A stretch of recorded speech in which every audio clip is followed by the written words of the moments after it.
किंवा देतील सुद्धा नाही, हे कदाचित हा प्रश्न राहीलच तसा. पण एक महत्त्वाचं की ह्या आठवड्यामध्ये आपण पाहिलं असेल ठिकठिकाणी जे स्थानिक आमचे विभाग होते, प्रत्येक वॉर्ड ऑफिसवर आम्ही मोर्चा काढण्याचा प्रयत्न केला. अनेक ठिकाणी मोर्चा यशस्वीरित्या काढला गेला. अनेक ठिकाणी आमच्या कार्यकर्त्यांना नोटिसा देऊन पोलिसांनी आधीच उचललं, मज्जाव केलं, बंदी केली.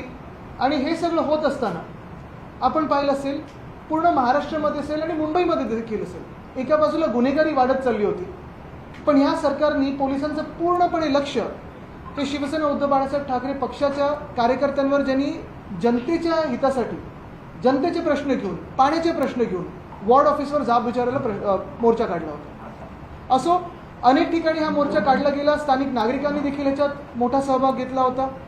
या पुढच्या आठवड्यात देखील जिथे जिथे अजून व्हायचे मोर्चे तिथे आम्ही काढणारच आणि ज्यांना जाब विचारायचा तो आम्ही विचारणारच. कारण ह्या आधी कधीही अशी परिस्थिती एप्रिलमध्ये उद्भवली नव्हती, मार्चमध्ये उद्भवली नव्हती. आणि झालं असं की ह्या सगळ्या गोंधळामुळे स्लम सोसायटीजना वाटायला लागले की हायराईज बिल्डिंग आमचं पाणी घेतात, हायराईजनं वाटतं चाळ सोसायटी आमचं पाणी घेतात. आणि सामाजिक वाद जो कधी मुंबईच्या रहिवाशांमध्ये नव्हता हा वाढायला लागलेला. पण हे सगळं होत असताना एक आपण लक्षात घ्या, अजून एप्रिल पूर्ण झालेला नाही आहे आणि तापमान जे आहे ते 40 पार झालेलं आहे. म्हणजे 400 पार सरकार नाही गेलं, पण 42 असेल, 43 असेल हे तापमान व्हायला लागलेलं आहे. काल परवाकडे नाशिकहून येताना देखील भिवंडी असेल, वाशिंद असेल, 43 डिग्री 44 डिग्री हे कधी महाराष्ट्राने पाहिलं नव्हतं. पुणे असेल, ठाणे असेल, नागपूर असेल, उष्णता वाढायला लागलेली. एका बाजूला मध्यंतरी अवकाळी पाऊस होऊन गेला. वातावरणीय बदल काय आहे हे आपण डोळ्या देखत पाहत आहोत, आपण अनुभवत आहोत. तरी देखील काल स्टेट वाईल्ड लाईफ बोर्ड याच्या बैठकीत मुख्यमंत्री महोदयांनी अनेक असे प्रस्ताव मंजूर केलेले आहेत, मान्य केलेले आहेत, ज्याच्यात लाखो झाडांची कत्तल आपल्या महाराष्ट्रात होणार आहे. कदाचित पर्यावरणाचा विषय घेतल्यानंतर आपल्या काही लोकांना कंटाळा येईल, काही चॅनल्स बंद करतील, काही चॅनल्स दाखवतील. पण मी एवढ्यासाठी तुम्हाला सांगतोय कारण इतर वेळी ज्या आपण गोष्टी दाखवत असतो, मग कधी शेतात अवकाळी पाऊस असेल, गारपीट असेल, कधी शहरांमध्ये होणारी उष्णता असेल, हीट स्ट्रोकनी लोक जाणारी असतील किंवा अजून काही दुष्परिणाम होणारे असतील, हे सगळे एकाच कारणामुळे होत आहे, ते म्हणजे क्लायमेट चेंज, वातावरणीय बदल, पर्यावरण. आणि कालचं स्टेट वाईल्ड लाईफ बोर्डच्या बैठकीत अनेक असे प्रस्ताव आणले ज्याच्यात फटाफट झाडांची ही कत्तल आता होणार आहे. खरं तर गेल्या 2-2.5 वर्षामध्ये एशनशी सरकारनी किंवा त्यांच्या जे काही घटनाबाह्य सरकार होतं, त्यांचा गट जो होता, त्यांनी मुंबई असेल, पुणे असेल, ठाणे असेल, अनेक ठिकाणी कितीतरी झाडांची कत्तल केली आहे. ह्याचं आता कुठेही मोजमाप लागणार नाही. पण तरी देखील कालच्या बैठकीमधले जर 2-4 तुम्हाला गोष्टी सांगायच्या असतील तर गारगाईचा प्रस्ताव, 5 लाख झाडांची कत्तल. का तर धरण बांधायचं मुंबईला 450 MLD पाणी आणायचं म्हणून. म्हणजे तुम्ही गंमत बघा, ज्या कारणामुळे तिथे पाऊस पडतो तेच कारण नष्ट करून टाकायचं. जंगल आहे, पर्यावरण आहे, वातावरणीय बदल आपण पाहतोय, तेच नष्ट करून टाकायचं. मुंबईची मॉन्सून डिपेंडन्सी वाढवायची आणि 5 लाख झाडांची कत्तल करून धरण बांधायचं. कशासाठी?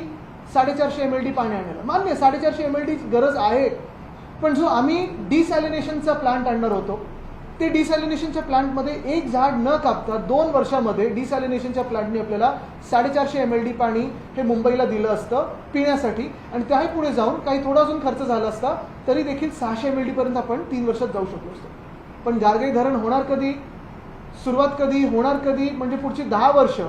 त्याच्यात हे तर एक बाजूलाच, पण सुप्रमा म्हणजे सुधारित प्रशासकीय मान्यता हे मिळवण्यासाठी जे कॉन्ट्रॅक्टर एस्केलेशन करतात, आधी पण असा घोटाळा झालाय, नंतर पण आता कदाचित होऊ शकतो, पैशांचा खेळ, ह्याच्यासाठी पर्यावरणाशी खेळत आहेत, तुमच्या आमच्या भवितव्याशी खेळतात, भविष्याशी खेळतात. तसंच गडचिरोलीमध्ये मायनिंगचा प्रस्ताव आणलेला आहे. इथे जसं गारगाईमध्ये, पालघर आणि ठाणे जिल्ह्यामध्ये 5 लाख झाडांची कत्तल होणार आहे, गडचिरोलीमध्ये 1.5 लाख झाडांची कत्तल एका मायनिंग प्रोजेक्टसाठी होणार आहे.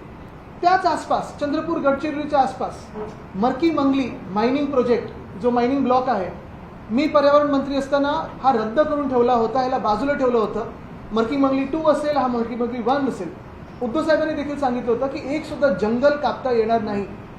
पण आता झालं असं की कालच्या बैठकीत हे देखील मान्य करून टाकलं घाईघाईत. ह्याच्यात ताडोबा अंधारी जो वाईल्ड लाईफ सँच्युरी आहे, कदाचित आपल्या देशात एकमेव टायगर सँच्युरी अशी जिथे 100% तुम्हाला टायगरचं सायटिंग होणार आहे, तिथे हे मर्की मंगली आहे. टिपेश्वरमध्ये जातं, पैणगंगा, ह्या पूर्ण परिसराला निगेटिव्हली इम्पॅक्ट करणारं, लाखो झाडं परत कत्तल होणारं, हा त्यांचा दुसरा प्रस्ताव होता. तिसरं जर पाहिलं तर चंद्रपूर नागपूर हायवे ह्याच्यात देखील तसंच आहे. ताडोबा कानरगाव ह्या 2 सँच्युरीमधून जाणार आहे. पुणे नाशिक हायवे देखील असंच आहे. आणि मी तुम्हाला परत सांगतो, विकास विरोधी आम्ही कोणी नाही आहोत, पण आम्ही विनाश विरोधी आहोत. कारण ह्याच्यातून आपल्या महाराष्ट्राचा विनाश होतोय. आणि तुम्हाला एक सांगतो, कदाचित भाजपने असं ठरवून टाकावं का की महाराष्ट्राचं वाळवंट करून टाकू आम्ही, म्हणजे झाडांसाठी कोणी लढणारे राहणारच नाहीत आणि भविष्यात बाकी काय कोणाला जगायला मिळणारच नाही. कारण कॉन्ट्रॅक्टर्स मजा करून बाकी जसं ह्या भाजपच्या नेत्यांची मुलं दुबई असेल, UK असेल, US असेल इथे जाऊन स्ट्राईक झालेले आहेत, तसे हे पळापळ करतील आणि बाहेर जातील. भोगणार आहोत ह्याचे दुष्परिणाम, ते तुम्ही आम्ही इकडची स्थानिक जनता भोगणार आहोत. अजून 2 विषय तसेच आहेत. म्हणजे मागच्या आठवड्यात आपल्याला धक्का बसणारी गोष्ट म्हणजे जो कोस्टल रोडचं एक्सटेन्शन होतं नॉर्थ बाउंड, 60,000 झाडांची कत्तल त्या परिसरात वसई विरारच्या आसपास. आणि सगळ्यात मोठी बातमी म्हणजे ही, तर चला एक वेळ भाजप सांगू शकेल, एक वेळ फडणवीस साहेब सांगू शकतील, एक वेळ पाणी द्या असं नाव देत उबाटानं संभाजीनगरमध्ये आंदोलन केलंय. उबाटा शिवसेनेकडून महिनाभर हे आंदोलन केलं जाणार आहे. हे आंदोलन शहराला मुबलक पाणी द्या या मागणीसाठी आहे. मुकुंदवाडी चौकात तोरण बांधून, तोरणाला घागरी आणि हंडे बांधून इथे निषेध आंदोलन करण्यात आले. मुख्यमंत्री देवेंद्र फडणवीस ज्या रस्त्याने शहरात येणार आहेत त्याच रस्त्यात हंडे तोरण बांधले जाणार आहेत. विरोधी पक्षनेते अंबादास दानवे या आंदोलनात स्वतः सहभागी होणार आहेत.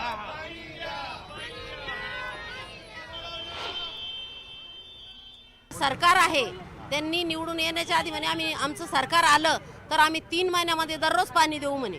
आणि 2022 मध्ये त्यांनीच आपलं उद्धव साहेबांचं सरकार होतं त्यावेळेस त्यांनी आंदोलन केलं होतं.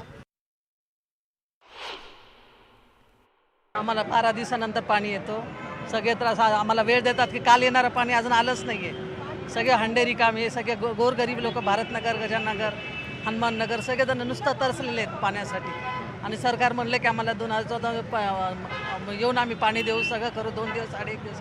आपल्या काळामध्ये, खैरे साहेबांच्या काळामध्ये, उद्धव साहेबांच्या काळामध्ये भरपूर पाणी द्यायचे, 1 दिवस आड आपल्याला.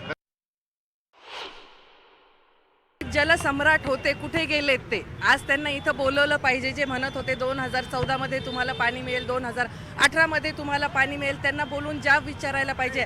आमच्याकडे नळ कनेक्शन आहेत, भांडे आहेत, सगळे, पण आमच्याकडे पाणीच नाही. ही परिस्थिती आहे. म्हणजे याचे इफेक्ट किती होतात, याचे इफेक्ट किती होतात. 12 दिवसाला, 14 दिवसाला पाणी या ठिकाणी येतंय. आणि प्रशासन ज्या पद्धतीनं बेफिकिरीनं वागतंय हे बघा ना. भारतीय जनता पार्टीच्या सगळ्या शहरात होर्डिंग लावले. पाण्याविषयी नाही बोलत कोणी, पाण्याविषयी बोलत नाही. म्हणजे पुतळा आम्ही बसवलेला आहे सगळा. पण भाजपकडे घेऊ द्या. पण मला असं वाटतं पाणी प्रश्न महत्वाचा आहे. मला असं वाटतं या नवरदेवाची भूमिका, एक माऊलीशी तो लग्न करणार आहे, मला वाटतं पाणी नसल्यामुळे ती पण जरा लवकर येत नसेल बरं. आता काही लोकांना सवय असतं. 2.5 वर्ष मुख्यमंत्री पदावर होते उद्धवजी, तेव्हा काहीच केलं नाही.